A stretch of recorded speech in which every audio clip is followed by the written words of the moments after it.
You showed me these incredible lessons. You showed me who I am and who I'm capable of being. But what I do understand is you didn't do this to keep to myself. In a sense, you want me to take what I've learned and share it with the world, because we all know that there are many, and we mean many, millions of people that are currently standing in the shoes that I was standing in 6 months ago. And they need to find something. They need some help. And so I promised to the trail, I'm going to dedicate my life to finding a way to share this, share what you've taught me, share my story. And I'm going to make something of it, and I'm going to use it to the best of my ability to help people who are struggling with mental illness.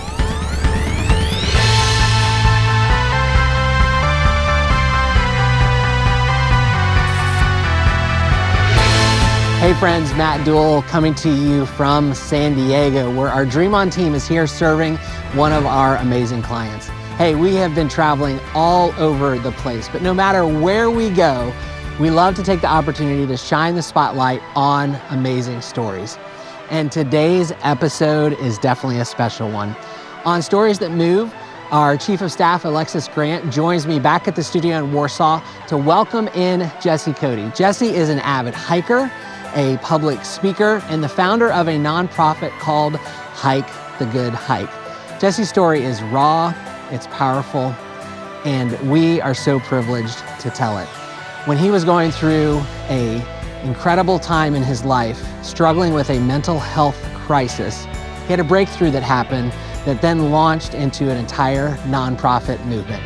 From hiking the Appalachian Trail to speaking on stages, Jesse is changing the conversation around mental health, and we are so excited to share it with you. Let's welcome in today, Jesse Cody, to Stories That Move. Welcome back to Stories That Move. I'm your host, Matt Duell, and with me is Alexis Grant. Hello. How you doing, Alexis? Good. How are you, Matt? I am so good and so excited for our guest today. We have with us Jesse Cody. Jesse is an avid hiker, a public speaker, and the founder and director of a nonprofit called Hike the Good Hike, where he has traversed over 15,000 miles to support and raise awareness for those battling with mental health challenges.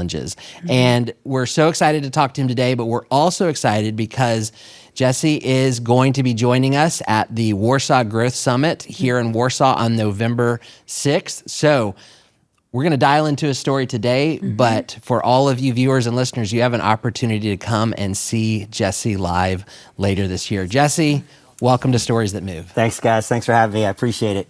Yeah, absolutely. So excited to jump into your story. Take a moment, introduce yourself to our listeners. Yeah, well, my name's Jesse Cody, as you said, founder and director of Hike the Good Hike, organization that focuses on how the benefits of nature has on your mental health.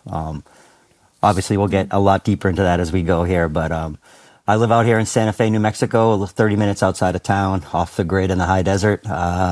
I'm originally from Cambridge, Massachusetts, so I'm not a true high desert Southwestern human being, but the longer you live out here, the more you feel like you are. There you go. Awesome. So talk to us about, what you're doing with Hike the Good Hike. What is kind of the mission and vision? Yeah. So essentially, my vision of the organization is we're a storytelling organization. But what we try to do is we try to help people create that story. So right now we're in the process of launching one of our first major programs, a sponsorship program, where we're offering sponsorship to 10 hikers that are taking on a long journey. But within that journey, we're looking for people who want to talk about the mental health journey as they take this trek on. And what they're getting is essentially they're getting all their gear for free. And travel expenses to get to the trail that they're taking on and to be able to get home at the end of their hike. So we want to be able to give people this opportunity that might not be able to afford or have a challenging time to take on a long trek that may take months, and say, hey, we're here to help you do that. In return, we'd like for you to tell your story through our platform, because stories are inspirational, especially when it comes to mental health journeys. And obviously, if we're talking about, hey, I'm starting at this point where I've struggled with depression, where I've struggled with anxiety, PTSD, and beyond, and I've found my way to nature, whether it's through hiking or anything else, and this has showed some improvements. We want to be able to tell those stories because I'm living proof of what it was when I read stories about hiking with no hiking experience and thought to myself, maybe a long walk is something that could help me find some answers to my life.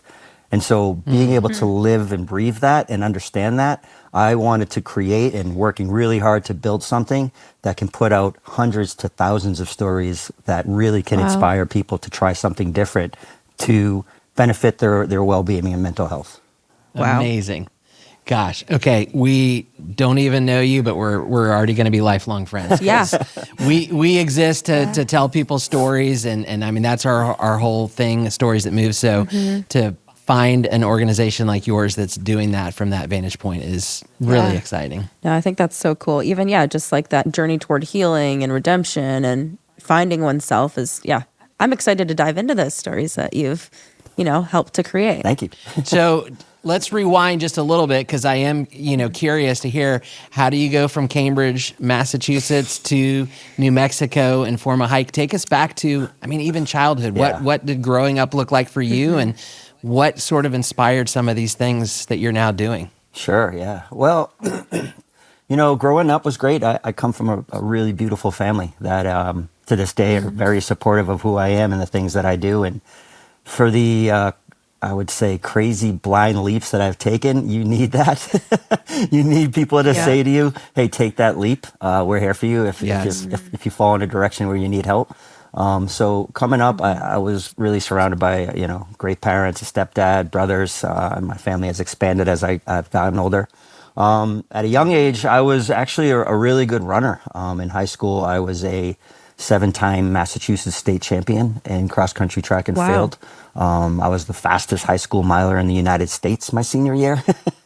And, these were, it was a great time, to be honest. But, to be honest, like I've recognized mental health struggles my whole life. Like I can look back as far as I can remember and see that I really struggled with sadness, depression, and I struggled with a true understanding of who I was, and I was very confused. And I remember, like, especially when it came to running, for all these great things that I did, winning these races, it was the losses that really affected me more than the wins. I was more affected by losing a race and what that meant in terms of letting down my team, my coach, my family, specifically my parents, and that really devastated me. I can think back to races that I lost and remember crying myself to sleep at night, that I was so disappointed in myself and how people might perceive me because of that, and had no real life example of anybody ever saying, how'd you lose that race? You're a disappointment. This was the beginning of me understanding that I was good at creating a narrative in my mind that ultimately, no matter what I did and where I succeeded, I always kind of felt more like a failure.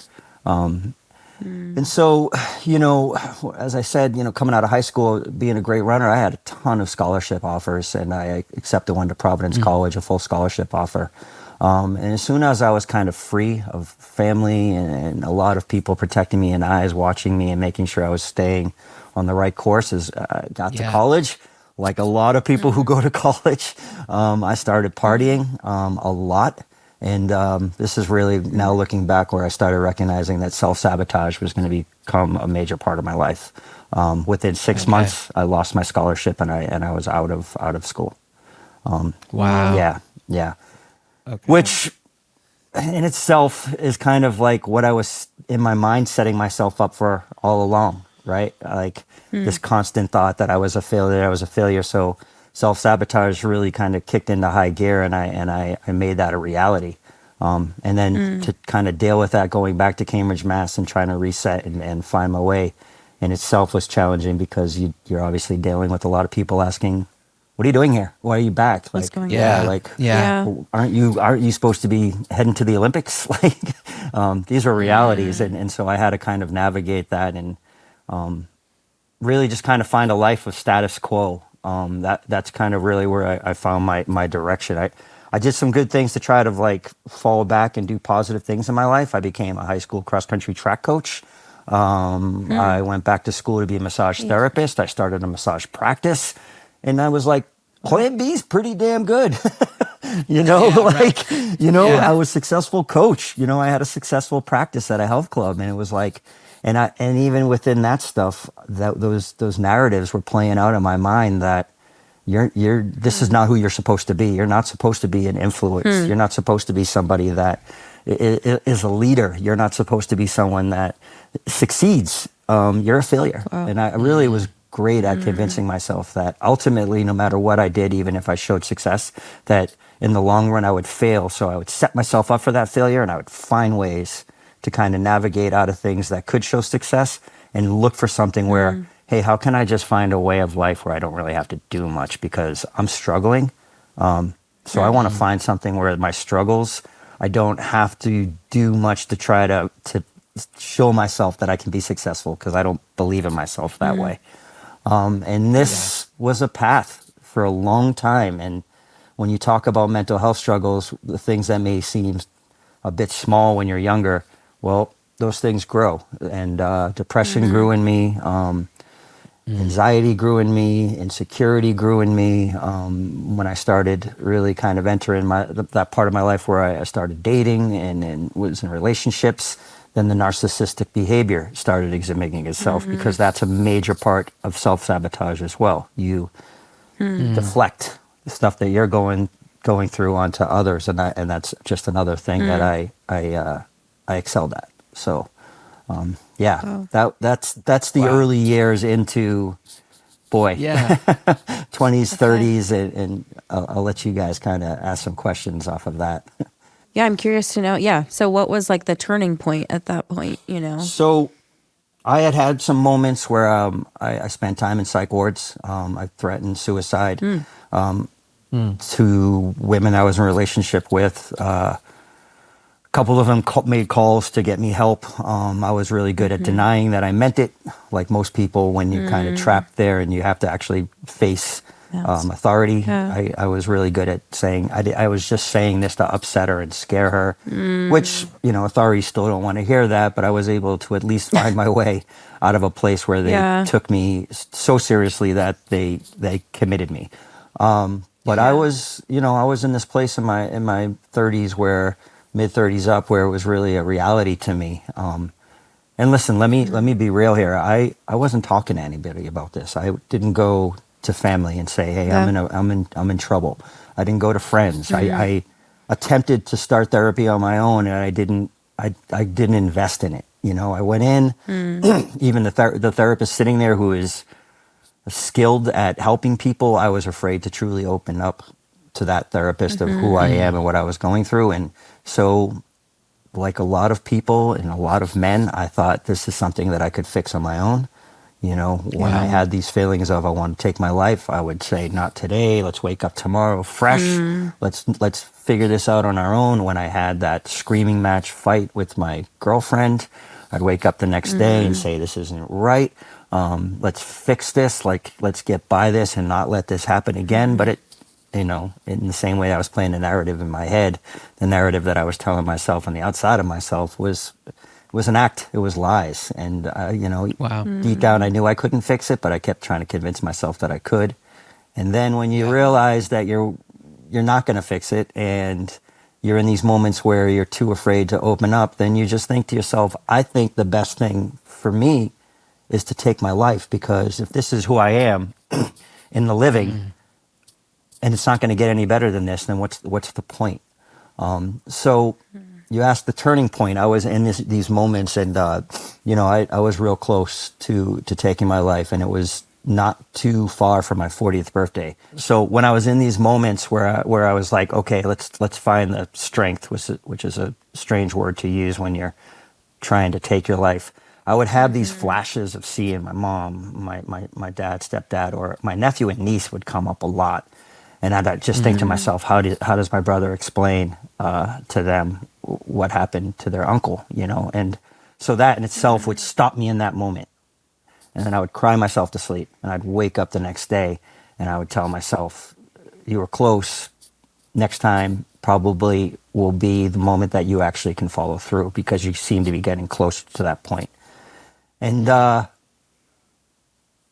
I was close to that, my family and friends had a decision I was turning 40. They wanted to put on a pretty big birthday party for me. And I was like, wow, that's cool. I've had birthdays, but nothing like this big. But you know, 40 is a pretty big birthday, so that was the plan. And from there, they put on this incredible event. It was about 50, 60 people at my father's house in the backyard. Bluegrass band, barbecue, the works. Just an amazing event. And I remember like telling myself going to that birthday, hey, make the best of it. Put all the crap, leave it at the door. Go in, enjoy yourself, because there is a good chance this may be your last birthday. Your last. And let's fast forward a few hours into that party, where literally the party was just filled with all these people and love and excitement. And I remember just looking around and thinking to myself, wow, how can someone who has so much love in his life constantly think about taking his life? How can the person that I am not look to get help? I owe it. I owe it to these people that love me to fight. And then I thought to myself, I don't want these people the next time they gather to be at my funeral. And so that really, I remember kind of giving a thank you speech at my birthday. And you know, I'm even like now, like I was able to be an actor back then, very exuberant. And I remember the speech, I was almost somber. Like I felt this guilt, just that was like washing over me as I looked at everybody that I could possibly do something to myself that would change the course of all their lives, that would bring a lot of pain. And I struggled with that. So I came out of that party and I literally said to myself, what are you doing? And what can you do to hopefully prevent this? Because you've never given yourself a shot. You've never like made it a reality to ask for help or to like get into therapy and really put the work in. You've never invested in yourself. You've never looked at yourself in the mirror and said, I can find a way to navigate through this darkness and find some light. And so from there, it was time for me to take some steps to say, all right, so what is it? What's the next step? What are you going to do? I knew for about 18 to 20 years, I had been in the restaurant industry. Not a great industry for someone who struggles with mental health. Not a great industry that for someone who, you know, deals with insecurities and especially deals with narcissistic behavior. And so I knew right away, I need to get away from this industry. Yeah. But I also had this deep feeling that I had to get away from everyone.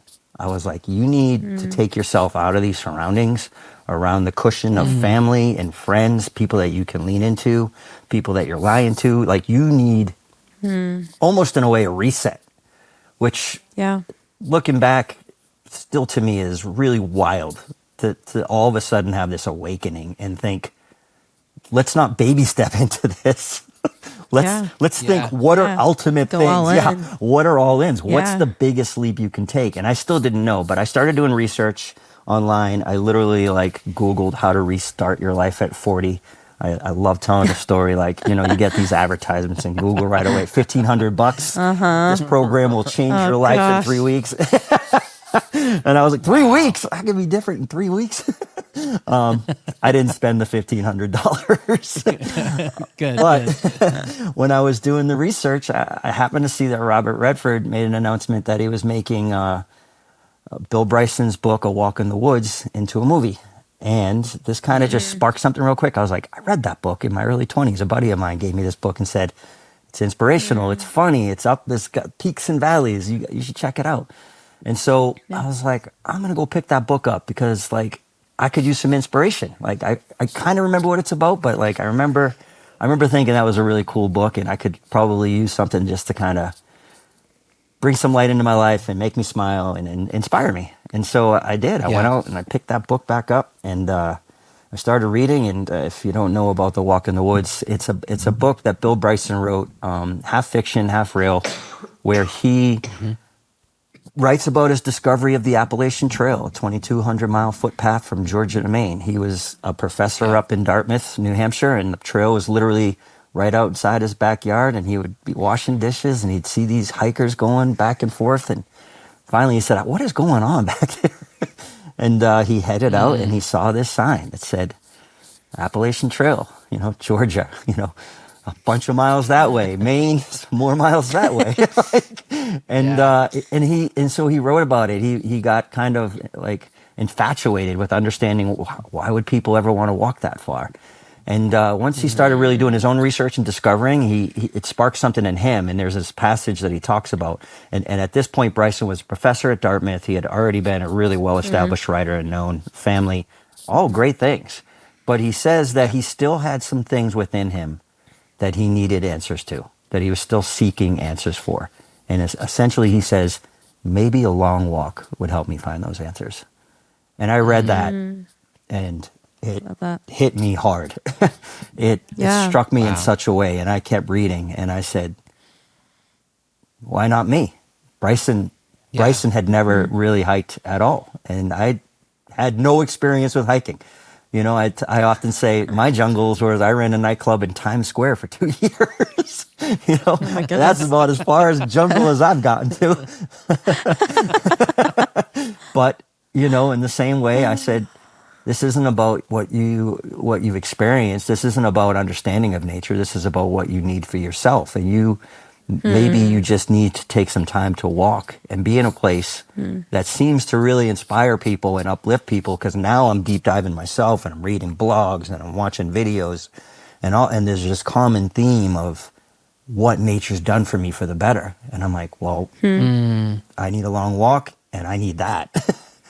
And so I had the moment. I woke up and I said, I'm going to go hike the Appalachian Trail. Wow. And so it felt great. And then I was like, now I got to go tell everybody I'm going to go hike the Appalachian Trail. Whoa. Oh, gosh. And as you can imagine, as I started talking to family and friends, everybody was like, what? You're going to quit your career. You're going to go buy a backpack. You're going to fill it with essentials. And you're going to go walk from Georgia to Maine. Yep. And so it wasn't as simple as that. I still wasn't ready. Sure. I still wasn't ready to open up fully. But I said enough. I told my mom, I told my dad, stepdad, and family. I said, look, I'm not really quite sure what I'm doing with my life. I run bars and restaurants, and for me, you know, I don't feel fulfilled. I'd like to believe when it's all said and done that I've left something on this planet that will be remembered.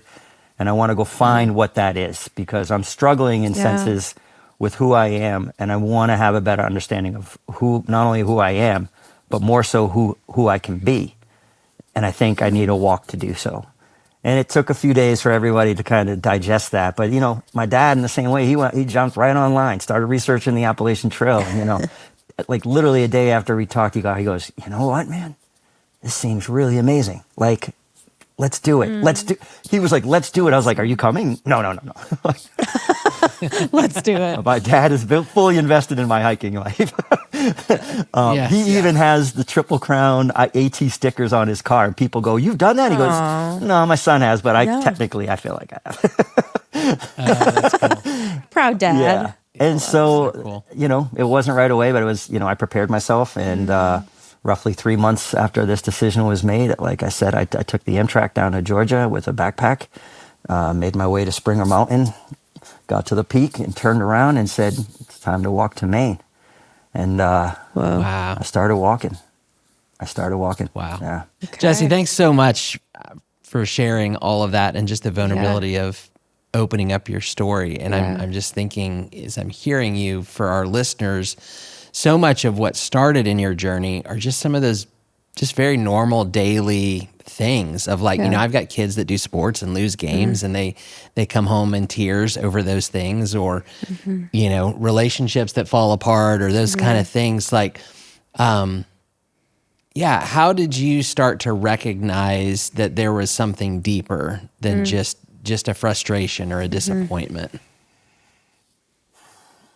It just felt like a seed that was always in me, you know, and that water seemed to just keep flowing on that seed and letting this grow. You know, it wasn't so much festering.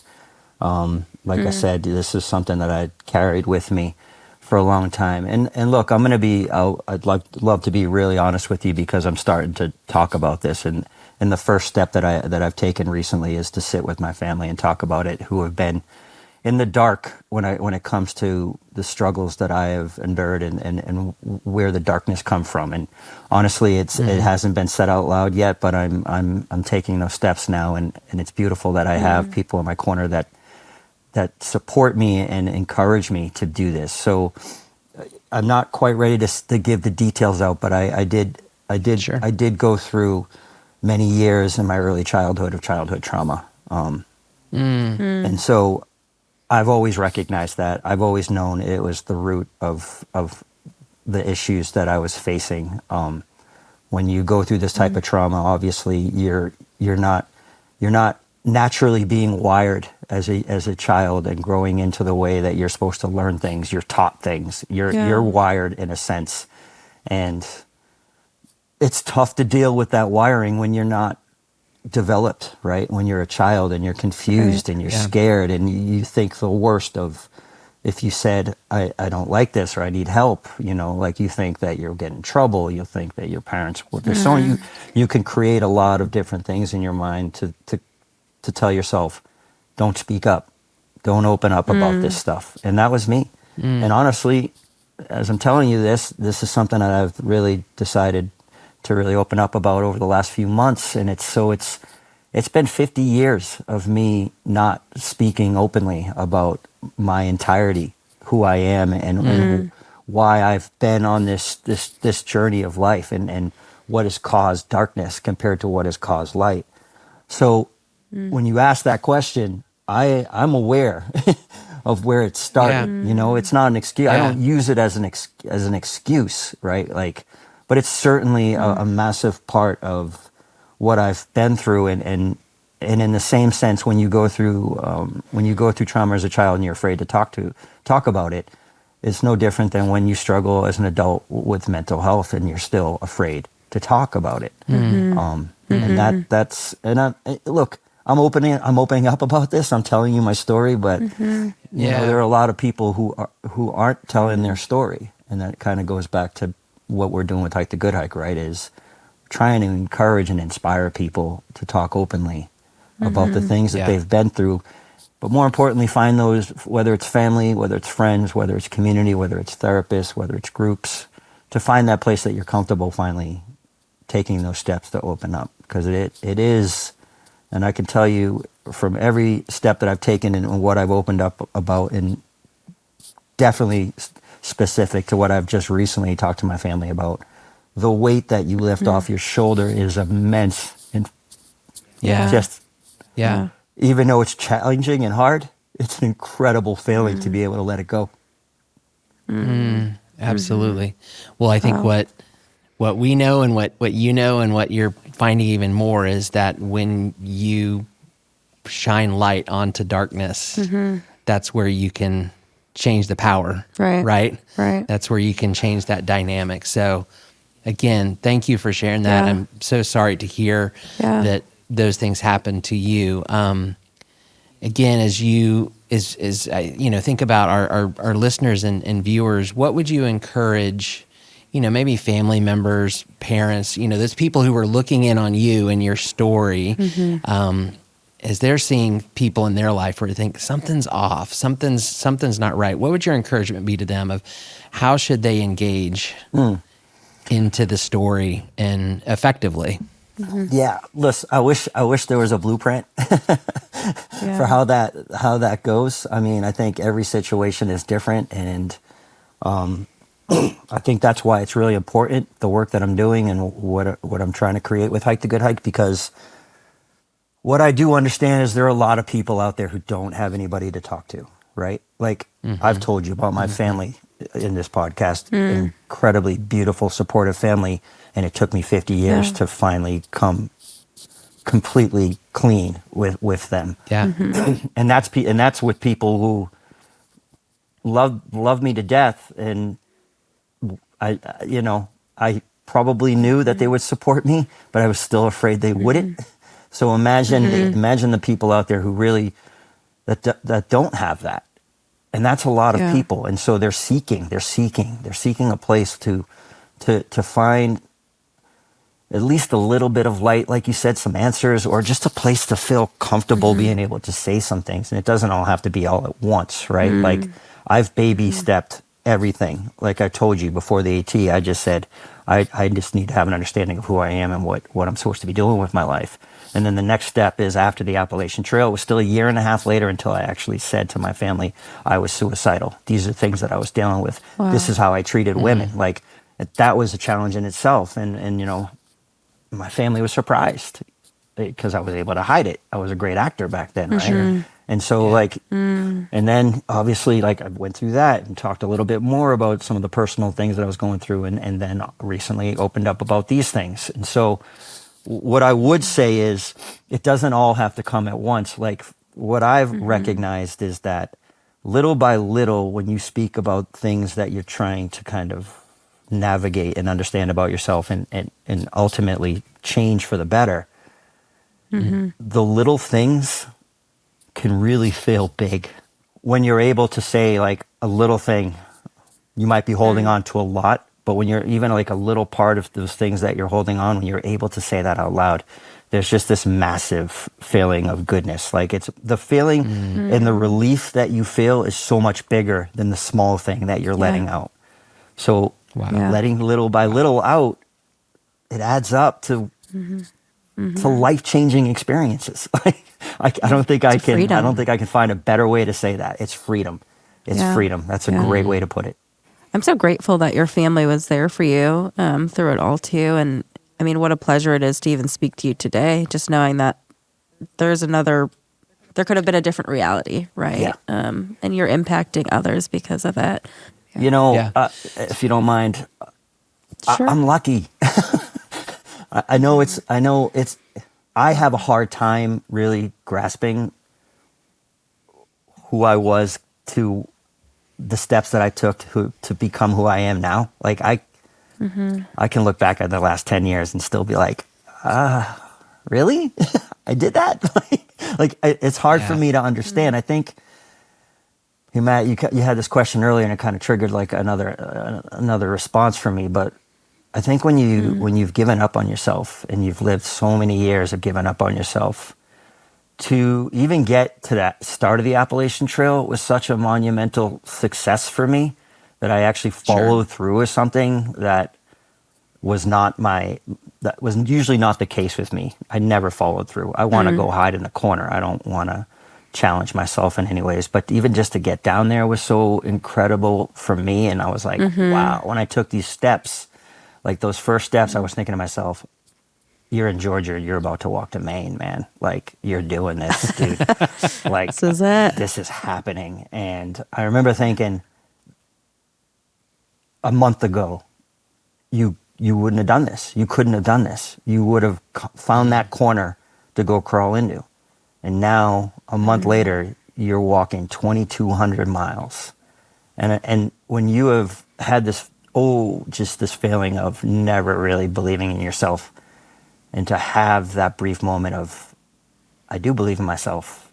I do believe that I can move forward. It's really incredible that hiking is the thing that I found, because it's all I really care about. I always just want to move forward in all ways, in all aspects of life. I'm just trying to move forward and navigate life the best I can. And it's weird that hiking was the thing that helped me discover not only that I wanted to do that, but I could do it. Yes. Right? Yes. Yeah. Yeah. Absolutely. So take us back to that hike moment again of what you found and then how that led you to, this is what I'm giving my life to. Yeah. I started realizing, understanding that I had to really strip myself down to my core, and I don't want to say rebuild. I think there was a lot of discovery of the person that I actually was. I mean, there was part of me, I was a good runner. I mean, I knew how to I knew how to train, and I knew how to outkick people. Like I could persevere.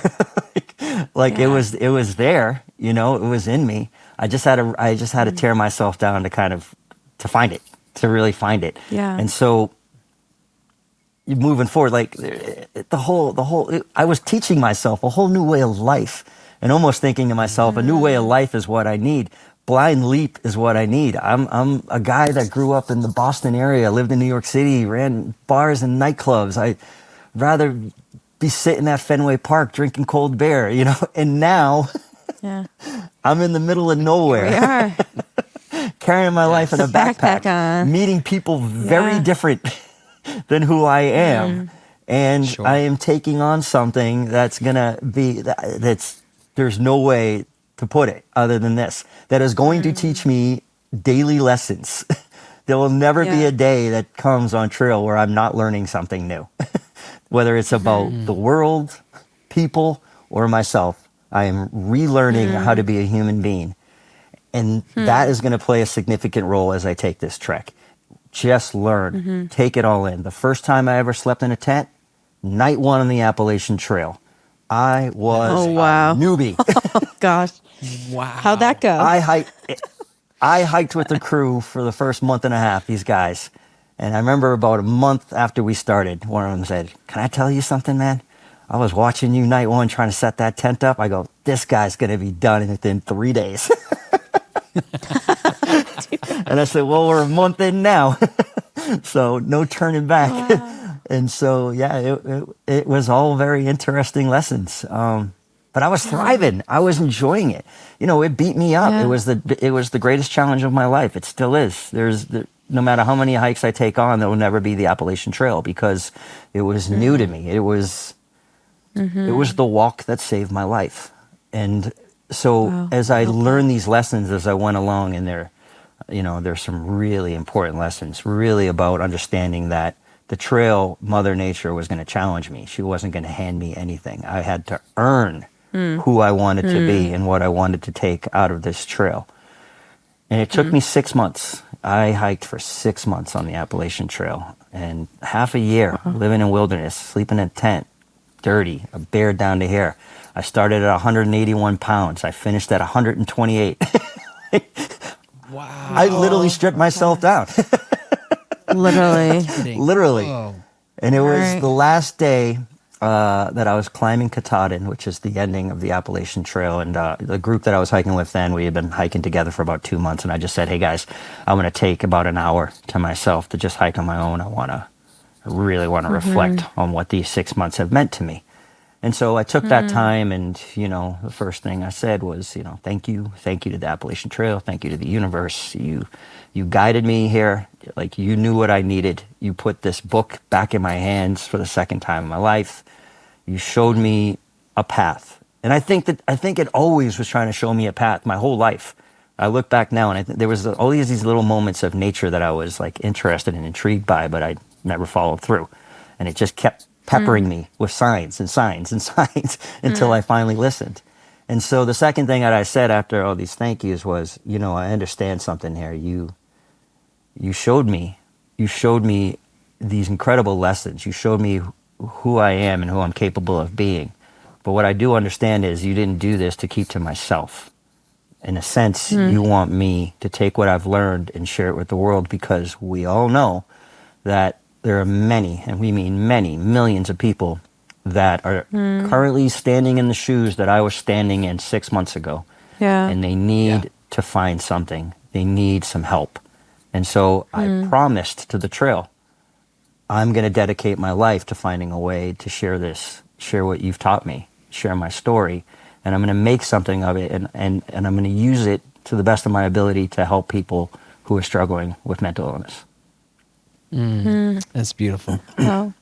Wow. It's really cool. Very cool. Very cool. So then talk to us about launching Hike the Good Hike, Yeah. and just some of what you've experienced, because you founded in 2022, so you've been going for a few years now. So just talk to us a little bit about how things have been going and what you've found through this journey. Yeah. Well, I wanted to keep hiking after the AT. I said, man, I don't want to. I'm okay with Fenway Park. I've been there a lot. I don't need it anymore.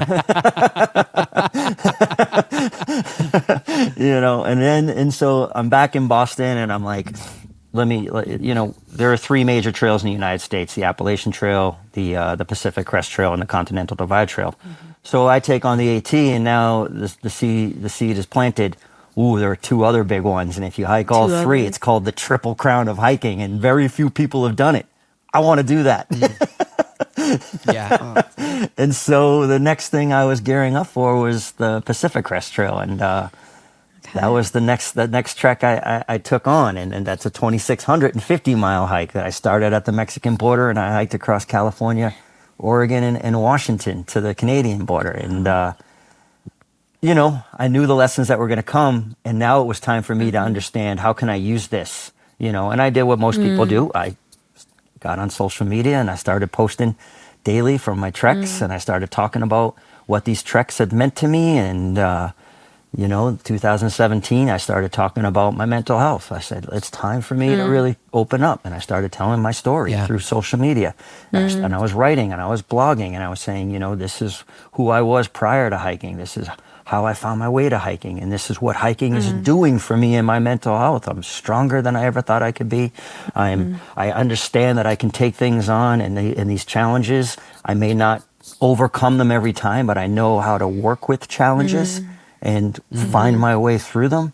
And I just found a way to openly talk about it. And my following was picking up, and people were coming out of nowhere and in my DM saying, "Oh man, I came across you today. I needed to hear this. This is the stuff that I need. The world needs." And you're like, "Wow, this is the promise I made. This is I'm taking those steps. It's working." And so the hiking was a massive part, obviously, of everything I did. And so with the last 1,300 miles of the Pacific Crest Trail, beforehand, I started talking to an organization called the Youth Mental Health Project, and I talked to the founder, and I said, "Hey, I'm this person who really wants to grow as a mental health advocate. I want to use my hiking to really bring awareness to mental health. I'd like to raise some money with these 1,300 miles, and it's almost like a test run, because I think I have the makings of a nonprofit. I just want to see if I can gain attention and raise money and do some good with it."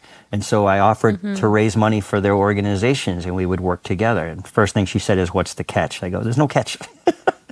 I'm going to go walk 1,300 miles. I'm going to raise as much money as I can, and it's all going to your organization. And she goes, "Well, of course. Yeah, we're happy." Yeah, course. come on. Let's do it. Yeah.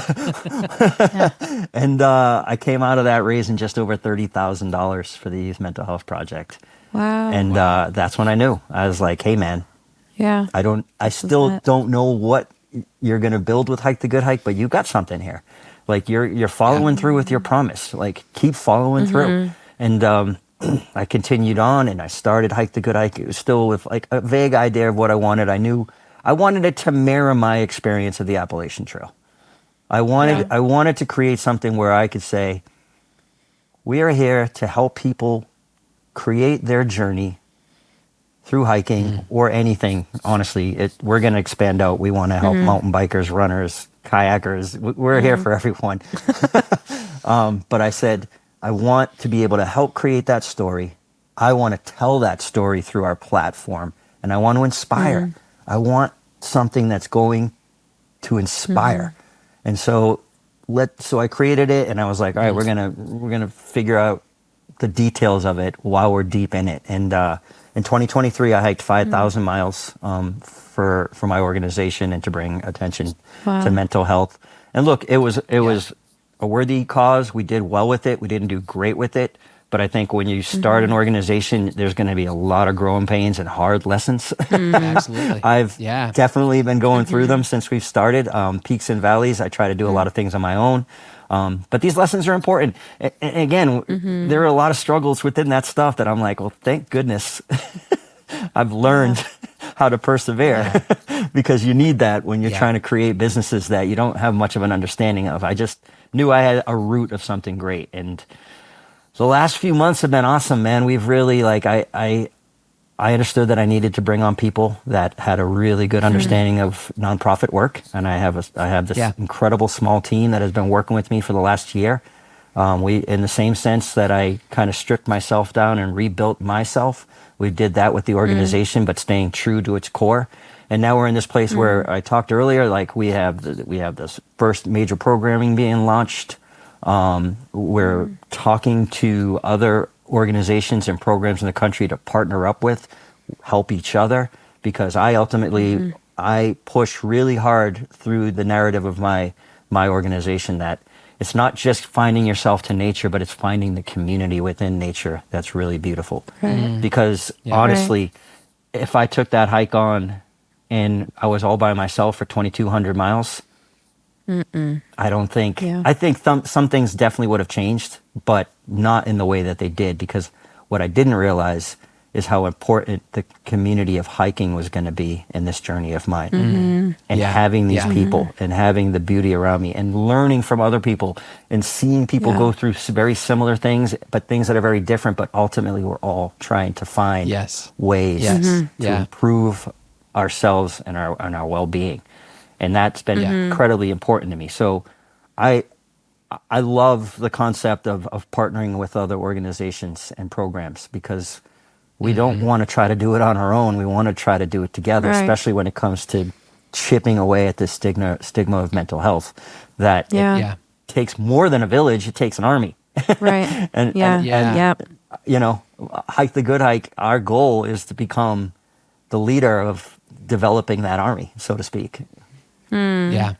Well, and I love what just seems so obvious to me is you have this common thread of community throughout your entire journey and story, right? Even when you were at a really dark place and holding and hiding things, you still had this amazing family that were supporting you, that threw this party for you that was kind of this wake-up call, and now the hiking community and now the organizations around you. So obviously, clearly, so much power in what it means to have community around you. Massively. Yeah, it's I wouldn't say one is more important than the other. They're hand in hand. They're both needed. I need community. I need nature. Those things are instrumental into my mental health. And this is really important to say, because I have to be clear about this. Hiking is a part of my therapy. It's not the whole part. It showed me this is as far as we can take you. Now it's up to you to take the bigger steps to better your mental health. And so then I was able to get into therapy and really invest in myself, in the work that I had to put in. Then I did join online men's groups to talk openly about what I've been through in my trauma. I took it, it showed me that I could take those steps and take them very seriously along the way. Yeah. No, I appreciate you saying that. That's great. Okay, so you, as we're wrapping up here, you have a project on your website. I saw the trailer. I'm so excited about this. It's called Lowest to Highest.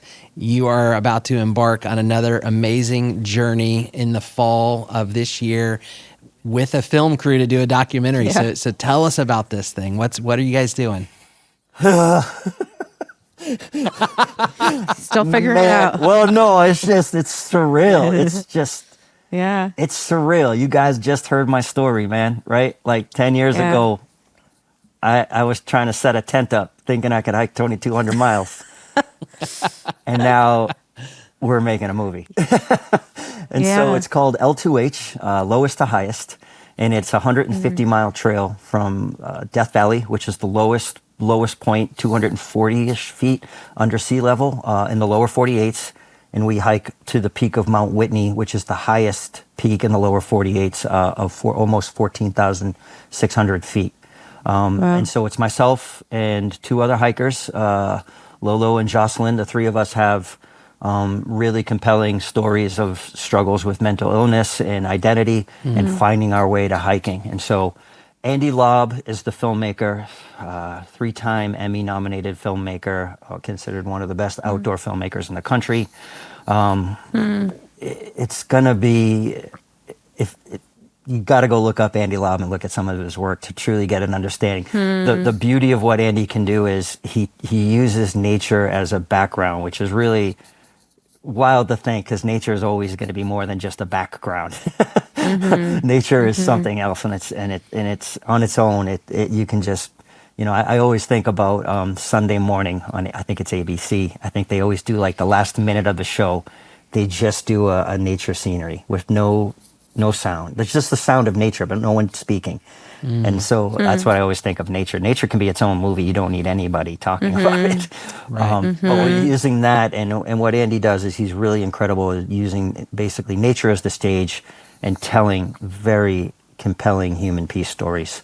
And so that's what we're doing. We're telling our story as we take this hike on. It's going to be a full-length feature movie.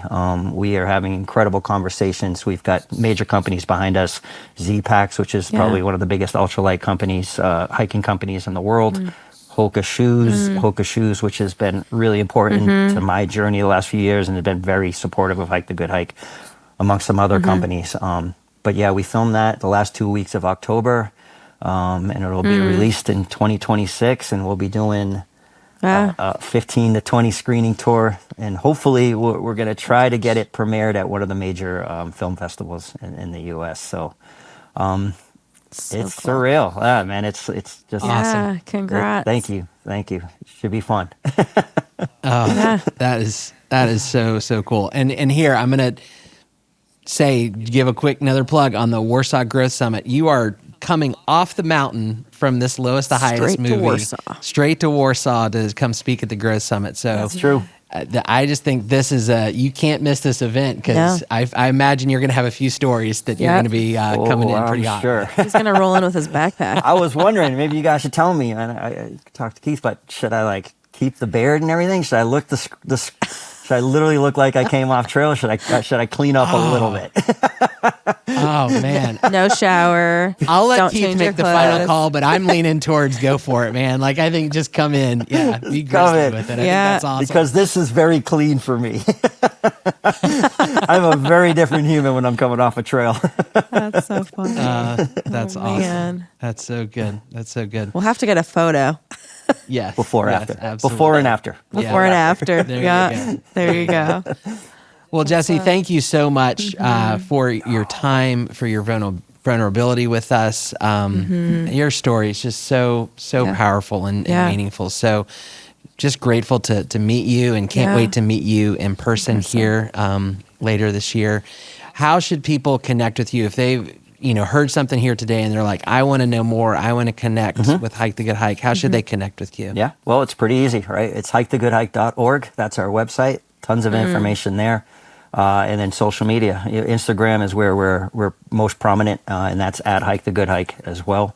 The team is doing incredible things to showcase what we're talking about, how we're putting it out to the world. And, people should really, really get involved, especially if anybody out there is listening who's thinking, oh man, I've really always wanted to take on a long hike. We're going to be launching the applications and nominations for the 10 hikers this fall. And it's the requirements, there's a bunch, but if you're hiking 250 miles or more, come talk to us. And if you think we can help you, we would love to chat with you. And if you're a writer, if you're a filmmaker, if you're an influencer, however you like to tell your story, we can work with that. Awesome. Well, Jesse, thank you so much. We really appreciate you. Thanks, guys. I appreciate you having me on. It means a lot. And to all of our listeners and viewers, thank you so much for joining us for another episode of Stories That Move. We'll see you next time.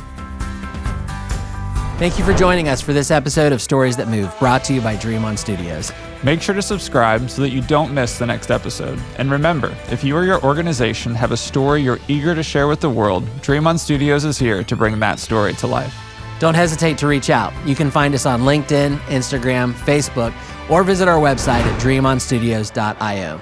We understand how overwhelming it can be trying to bring your vision and story to life, but that's why we exist. And we've walked alongside hundreds of clients doing that very thing. Yeah. We believe every story has the potential to inspire, to move, and to make a difference. Let's make yours heard. Until next time, keep moving forward and keep telling those stories that matter. Take care, everyone. We'll see you next time on Stories That Move.